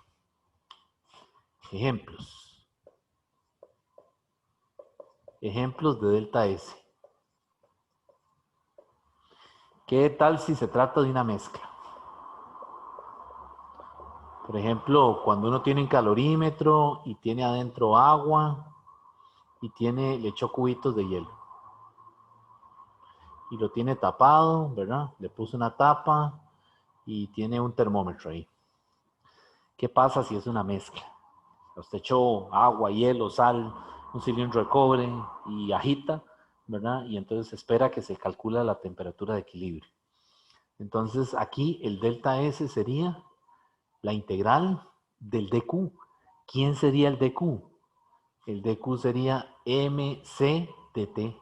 Porque recuerden que el calor, cuando hay transferencia de calor debido a un cambio de temperatura, es mc delta T, ¿verdad? Entonces yo lo que hago es que lo escribo en la forma diferencial. dQ es igual a mc dt. La masa del agua es constante. El calor específico es constante, ¿verdad? Y el dt, ahora es la temperatura lo que está cambiando. Entonces ahora lo cambio por un dt. Y eso es lo que estoy poniendo aquí. Ahora, vean que el delta S aquí, yo digo de una mezcla, pero es el delta S de cada componente que está dentro de la mezcla. O sea, es el delta S del agua, el delta S del hielo, el delta S de cualquier otra cosa que usted echó ahí. Entonces, es el delta S de cada uno de los componentes que conforman la mezcla. Entonces, aquí, por ejemplo, es para el agua. Entonces, aquí sería mc de dt entre t. Y vean que aquí yo saco el mc y me queda la integral. Ah, bueno, aquí el estado inicial es la temperatura inicial y el estado final es la temperatura final. ¿Por qué yo sé eso? Bueno, porque voy a integrar con respecto a t. Y vean que la t no la puedo sacar de la integral, ¿verdad? Y aquí me queda mc logaritmo natural de t final entre t inicial. Y ahí tengo ya una formulita para cuando hay transferencia de calor en una mezcla, debido a un cambio de temperatura, ¿verdad? Profe, Ajá. perdóneme así mi pregunta técnica, pero ¿es Ajá. apropiado ponerle diferencial a Q y a T cuando, digamos, Q no tenía delta y T sí tiene delta? ¿O cómo Eh, es? sí, sí se puede. Sí se puede. O sea, matemáticamente sí es posible. Sí, sí, sí lo puede hacer. Solamente que aquí está hablando de un cambio infinitesimal de calor, ¿verdad? Y entonces hay que integrar para calcular toda la transferencia de calor. Entonces, aquí es muy importante, hay libros que usan esta notación. Delta Q es igual a MC delta T. Usan esa notación. A mí esa notación no me gusta para nada. Este tipo de notación donde le ponen un delta. Porque le da la impresión a uno de que eso es un cambio. Q final menos Q inicial. Y no es cierto. Recuerden que el calor no es algo que usted tenga acumulado. Como que se lo dieron en una bolsita, le dijeron, tome, lléveselo. No. El calor es una energía que pasó de un sitio a otro en virtud de un cambio de fase o una diferencia de temperatura. Entonces aquí lo que estamos estudiando es el paso infinitesimal, es decir, un poquito de ese calor del estado inicial al estado final. Y cuando usted lo integra, ¿verdad? Ya está suponiendo la transferencia total. ¿Okay? Entonces, no me gusta por eso esta anotación de algunos libros que le ponen delta aquí al cubo, ¿verdad? Sí, es que como ese delta, pero es que si tiene ese delta, tiene más sentido que tenga diferenciales, Sí, porque digamos como el Q es así. sí, tienes razón. Lo que pasa es que, bueno, ¿qué te digo? Ese calor matemáticamente es un diferencial inexacto. Entonces, estrictamente hay que escribirlo así, delta Q. Y hay unas propiedades de las diferenciales en matemática que le permiten manipular ese término. Pero ya habría que meterse en un curso de termo, ¿verdad? Para ver eso. Y aquí el libro eso ni lo menciona ni lo comenta. Si acaso lo dirá por ahí en un pie de página, que es que el calor es un diferencial inexacto. Pero para efectos de resolver un problema, no lo usa. Entonces yo tampoco lo menciono porque si no se nos hace un enredo, ¿no? Y lo que quiero es más bien que no, es decir, que sea lo más claro posible. A lo que quiero llegar es que cuando ustedes están seguros de que hay una transferencia de calor debido a un cambio de temperatura, por ejemplo, en una mezcla que usted echó hielo y hay agua, la fórmula siempre va a ser esta. Es decir, ya usted no tiene que andar haciendo la integral, sino que ya usted sabe que esto es lo que necesita para calcular el cambio de entropía, con el debido cuidado de que esas T no pueden estar en Celsius, tienen que estar en Kelvin. ¿Ok? Ahora, ¿qué pasa si es un cambio de fase? ¿Qué característica tenemos en un cambio de fase? Porque en una mezcla puede haber transferencia de calor por un cambio de temperatura o transferencia de calor por un cambio de fase. Entonces, ¿qué característica vemos en un cambio de fase? ¿Qué habíamos dicho? ¿Cuál es la característica más importante? La temperatura permanece constante. Entonces, el cambio de entropía en un cambio de fase va a ser lo mismo, va a ser la integral del estado inicial al estado final del dq entre t. Pero ahora resulta que esta integral no hay que hacerla, porque arriba el calor, ¿quién es? Es la masa por el L de fusión o el L de vaporización, lo que tenga, lo que ocurra, el cambio de fase que ocurra entre T. Entonces vean que aquí yo no integré, yo cambié la integral por L, Lm entre T. Y entonces, qué sé yo, esta T puede ser 273 si son 0 grados Celsius, ¿verdad? Y entonces en cuyo caso el L es el L de fusión, o puede ser 373 Kelvin si son 100 grados Celsius, y esto sería el L de vaporización. ¿Ok? Y aquí sí le pongo más menos. Recuerden que cuando yo tengo algo sólido y lo fundo y lo convierto en líquido y luego en vapor, estos L son positivos. Pero cuando voy en sentido contrario, que tengo vapor y lo condenso a líquido, ese L es negativo. Y si tengo líquido y lo solidifico, ese L es negativo. Entonces, eso significa ese más menos aquí. Está siendo aplicado al L directamente. ¿Está bien? Obvio, no entiendo por qué no integró. Porque porque en un cambio de fase el calor es M por L. Ujú. Entonces, realmente sí integré. Es decir, lo que hice fue eso. 1 entre T integral de Q. Y resulta que esta integral, eso que yo lo puse en el corchete, es el ML. Entonces, en un cambio de fase, siempre va a ser, siempre que usted sepa que es una transferencia de calor debido a un cambio de fase, la formulita es esta. Más menos ML entre T. Teniendo el cuidado de distinguir cuál T es, ¿verdad? Cuál T es, digamos, la que se va a utilizar. Si 273 o 373. Vean que este es el punto de fusión del agua y este es el punto de ebullición del agua. Pero le podrían dar otra sustancia. Esa es otra. Le pueden decir, qué sé yo, nitrógeno.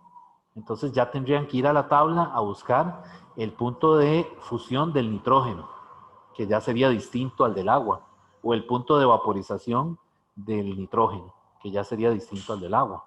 Yo estoy usando aquí los más conocidos, ¿verdad? El que más se usa, pero ya le tendrían que decir, ¿verdad? Una sustancia, bla, bla, bla, tal sustancia se funde, ¿verdad? Entonces usted necesita saber el T de fusión que tiene que estar en la tabla del libro, ¿verdad? Pero los más comunes, siempre los problemas que yo he visto en los exámenes, digamos, de desarrollo, siempre usan el agua, ¿verdad? Porque ya todo el mundo se sabe que estos valores. Pero de ahí puede ser que le salgan con otra sustancia, ¿verdad? En cuyo caso habría que consultar la tabla, ya les digo, habría que consultar la tabla que está en la página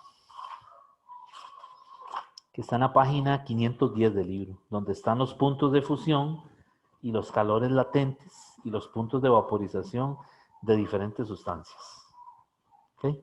Pero ya yo tengo la fórmula, entonces, para calcular un cambio de entropía cuando hay una transferencia de calor debido a un cambio de fase. Entonces, este es un cambio de entropía cuando hay una transferencia de calor debido a un cambio de temperatura. Y este es un cambio de entropía cuando hay una transferencia de calor debido a un cambio de fase. ¿Ok? Bueno, sigamos.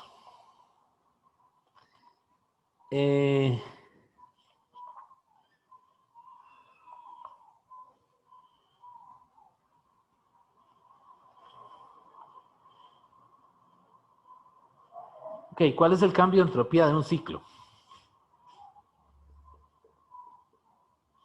Pues por definición, el cambio de entropía en un ciclo es cero. Igual que el cambio de energía interna en un ciclo completo es cero. Entonces vean que en un ciclo cualquiera de estas dos cosas aplica, ¿verdad? El delta S es la sumatoria de todos los delta S de cada proceso. Pero eso tiene que darle cero. Si no le da cero, algo anda mal. Entonces eso ayuda mucho, ¿verdad? Porque algunas veces uno calcula los cambios de entropía. Y si no le dio cero en el ciclo, algo hizo mal. Puso un signo mal, así que devuélvase. A ver qué fue el signo que dejó botado o el signo que puso además. Ok. Entonces, si le dicen cuál es el cambio de entropía en el ciclo de Carnot, de ahí es cero. O sea, para cualquier ciclo es cero. Ok. Luego le dan ahí un caso en el libro, que es la expansión libre. Yo la expansión libre la expliqué en la clase asincrónica de primera ley. Ahí yo, antes de comenzar a hacer problemas, no sé si ya la han visto, pero en esa clase me tomé un tiempo para volver a explicar bien la primera ley de la termodinámica, un resumen, ¿verdad? Y también expliqué lo de la expansión libre. Y aquí ahora en este capítulo le dan una fórmula para calcular el cambio de entropía en la expansión libre. Esa fórmula es esta. Delta S es igual a NR, que es el número de moles, ¿verdad? La R, que es la constante de los gases, entre V final, logaritmo V final entre V inicial. Ojo que la R aquí es 8.314, ¿verdad? Cuidado, usan la otra, ¿verdad? 0.08206, ¿verdad? Esta es la que hay que usar, esta no. Porque recuerden que la entropía está en joules entre Kelvin. y esta no tiene unidades de joules, ¿verdad? Entonces, cuidado con eso, ¿verdad? Y los volúmenes, pues, pueden estar en litros, porque igual el factor de conversión se va a cancelar. O en metros cúbicos, o en centímetros cúbicos, no importa. Siempre va a haber un factor ahí de conversión. Entonces, esa es la expansión libre. Entonces, vean el video, la clase asincrónica, donde yo explico la expansión libre, ¿verdad? En una expansión libre, el cambio de la energía interna sí es cero. Porque el trabajo y el calor, ambos son cero por separado, ¿verdad? En cambio, en una expansión libre, el cambio de energía interna no es cero. Vean que esto no es cero. Es un valor distinto de cero. ¿Okay? Entonces ahí comienzan a verse algunas diferencias en termodinámica, ¿verdad? Entre las funciones de estado. En algunas los cambios de esa función son cero y en otros no. Entonces ahí comienza el asunto de cómo esta gente construyó ese edificio que se llama termodinámica, ¿verdad? Bueno, entonces el otro caso de un cambio de entropía es cuando tenemos conducción. Cuando tenemos conducción. Bueno, ¿esto hay alguna pregunta, alguna duda? Básicamente, ¿cuántas fórmulas hemos visto? Esta, ¿verdad? Esta es muy importante que la tenga presente, ¿verdad? Cuando hay transferencia de calor debido a un cambio de temperatura. Y esta, cuando hay transferencia de calor debido a un cambio de fase. La temperatura es constante. ¿Cuál otra O sea, vimos? Dígame. entonces en la expansión libre no hay calor, no hay trabajo, pero sí hay un cambio de entropía. Sí, digamos, una expansión libre rápidamente es esto. Es un recipiente que está aislado. Y aquí pusieron un tabique, como una tabla que separa. Y esto está al vacío, o sea, le sacaron el aire con una bomba mecánica y aquí hay un gas. Entonces está aislado, como que si fueran termo. Aquí hay un gas, nitrógeno, oxígeno, lo que sea. Y este lado de aquí le sacaron el aire con una bomba. Y lo que hacen ahora es que sacan el tabique, lo retiran. Como es decir, tienen algo aquí, usted lo agarra y lo saca. Y entonces las moléculas que están aquí pasan a ocupar el otro espacio que está vacío, que está al vacío. Y entonces no hay un trabajo que se efectúe directamente sobre las moléculas para que ellas pasen ahí. Es decir, no hay ningún agente, no hay un pistón, por ejemplo, que las empuje, sino que ellas solitas pasan al otro lado. Y la otra cosa es que no, cuando ellas están pasando a ocupar el otro volumen, no hay salida de calor ni entrada de calor. Entonces, esto es cero y esto es cero. Y por lo tanto, la suma de ceros da cero. Y por lo tanto, el cambio de la energía interna es cero. Sin embargo, el cambio de entropía no lo es. No es cero. ¿Okay? Entonces, ¿por qué no es cero? Bueno, ya habría que devolverse un poquito a analizar más profundo este material. El libro simplemente se la da y le dice, tome, aquí está la fórmula para una expansión libre. Esa fórmula está en la página, en la página 576. Bueno, medio se le explica, ¿verdad? Medio se le explica, pero básicamente le pone esto, ¿verdad? Le pone de una vez esta fórmula. Entonces, en una expansión libre siempre funciona esto. O sea, cuando ustedes, si le dan un problema de marque con X, y usted oye ahí de una vez dice expansión libre, enseguida hay que pensar cambio de energía interna es cero y cambio de entropía es esto que está aquí. ¿Ok? Bien, entonces vamos a continuar.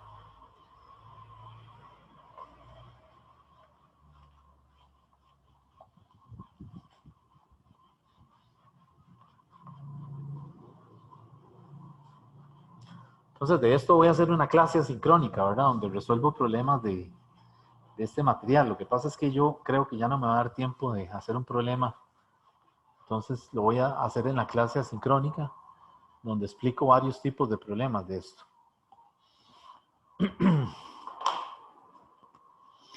Ok, la otra cosa es el cambio de entropía en conducción.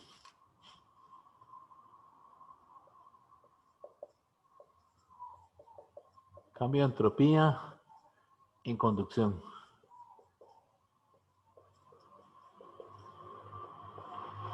La conducción era el tubo, ¿verdad? Que se pone entre dos depósitos, uno a temperatura TH y el otro a temperatura TC. Por ejemplo, esto tiene vapor de agua, que está a 100, y esto tiene aquí agua con hielo. ¿Ok? Y eso está a 0. Entonces, ¿esto es un proceso reversible o irreversible? Pregunto. ¿Cuál es? Irreversible, profe. Irreversible, claro. El calor pasa del depósito a temperatura TH al depósito a temperatura TC de forma espontánea. O sea, enseguida que ustedes colocan esa barra, la meten ahí entre los dos depósitos, comienzan a observar un cambio de temperatura a lo largo de la barra. Es decir, la temperatura comienza a disminuir a lo largo de la barra. Eso quiere decir que el calor está pasando del depósito a mayor temperatura al que está a menor temperatura. Entonces vean, cuidado aquí. Aquí ya vi preguntas ahí en la plataforma que tienen su toque, ¿verdad? Entonces tengan cuidado. Digamos, aquí, si yo tengo que hacer una gráfica de temperatura versus X, que X sería la longitud de la barra, ¿cómo sería esa gráfica? ¿Qué ven ustedes ahí? ¿Verdad? El flujo de calor va en la dirección en el que la temperatura disminuye. ¿Ok? Entonces esa gráfica tiene que ser una línea recta decreciente. ¿Ok? Entonces cuidado, porque ya vi preguntas de esas ahí en la plataforma, donde atacan la parte conceptual. ¿Ok? Entonces hay que tener cuidado con eso. Bien, ¿cómo se calcula el cambio de entropía en conducción? Pues ya le dan la fórmula en el libro. En conducción es Q, paréntesis, 1 entre TC, menos 1 entre TH. Y eso tiene que ser mayor que 0. O sea, siempre tiene que dar mayor que 0. Es decir, tiene que haber un aumento de entropía. Y estamos bien. ¿Por qué? ¿Por qué debería ser mayor que 0? ¿Por qué no puede ser menor que 0? Tiene que ser mayor que 0 porque el sistema se está desordenando. Es decir, antes de que usted ponga la barra, por decirlo de alguna manera, antes de que el calor pase, el sistema estaba ordenado. Una vez que usted pone la barra y comienza a pasar el calor, el sistema se está desordenando, por decirlo de alguna manera. Entonces, la entropía está asociada también con el orden de los sistemas. Cuando un sistema se desordena, la entropía aumenta. ¿De acuerdo? Eso es lo primero, en un proceso irreversible, ¿verdad? Estamos hablando de un proceso irreversible. Entonces, de ahí, si yo tengo hielo, el delta S del hielo y el hielo se funde, ese delta S tiene que ser menor que el delta S del agua, cuando tengo agua. Y ese delta S tiene que ser menor cuando esa agua se vaporiza, que lo que tengo es vapor de agua. Entonces, este delta S tiene que ser mayor que el delta S del agua líquida y este a su vez tiene que ser mayor que el delta S del hielo para una misma masa de agua, ¿verdad? Usted tenía una masa de hielo, se funde, tiene una masa líquida, agua líquida, se vaporiza y ahora tiene una masa de vapor de agua. El delta S tiene que ir aumentando porque el sistema se está desordenando. Aquí las moléculas están en posiciones fijas, están en una red cristalina. Aquí ya se pueden mover digamos, en el seno de un contenedor donde están, pero ya se pueden mover. Y aquí, simple y sencillamente, si el recipiente está destapado, ¿qué pasa? Se van, desaparecen. Entonces, el sistema se desordenó. Por lo tanto, el delta S tiene que aumentar.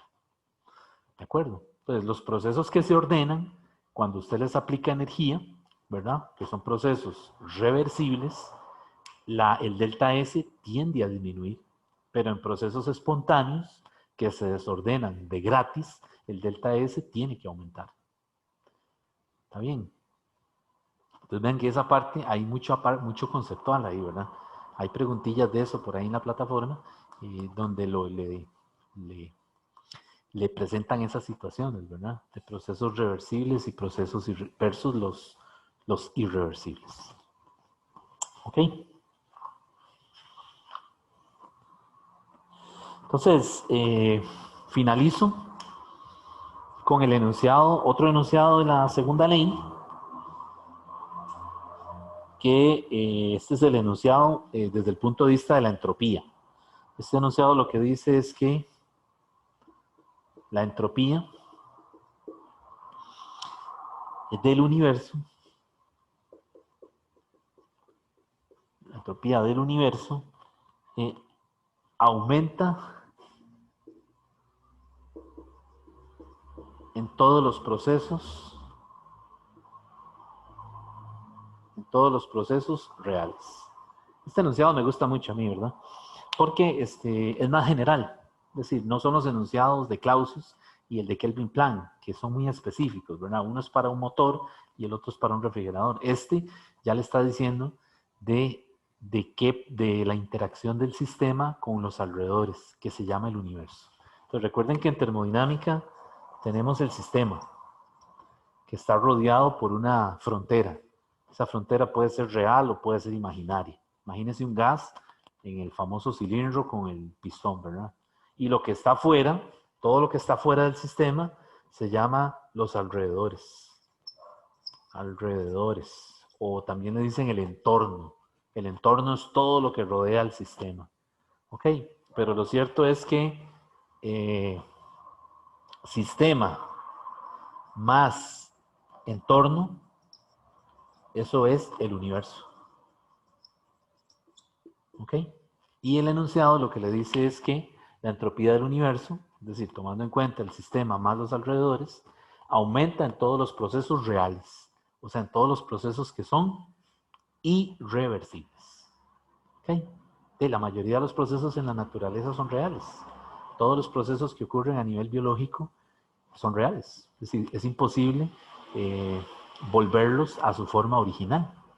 ¿De acuerdo? Entonces, este enunciado lo que le está diciendo es que los procesos reales continuamente tienden al desorden, ¿verdad? Bueno, entonces ese era el otro enunciado. Entonces el libro tiene 3 enunciados.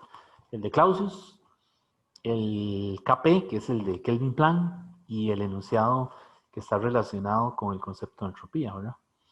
Entonces, ahí donde acaba el material del libro, acerca de la entropía.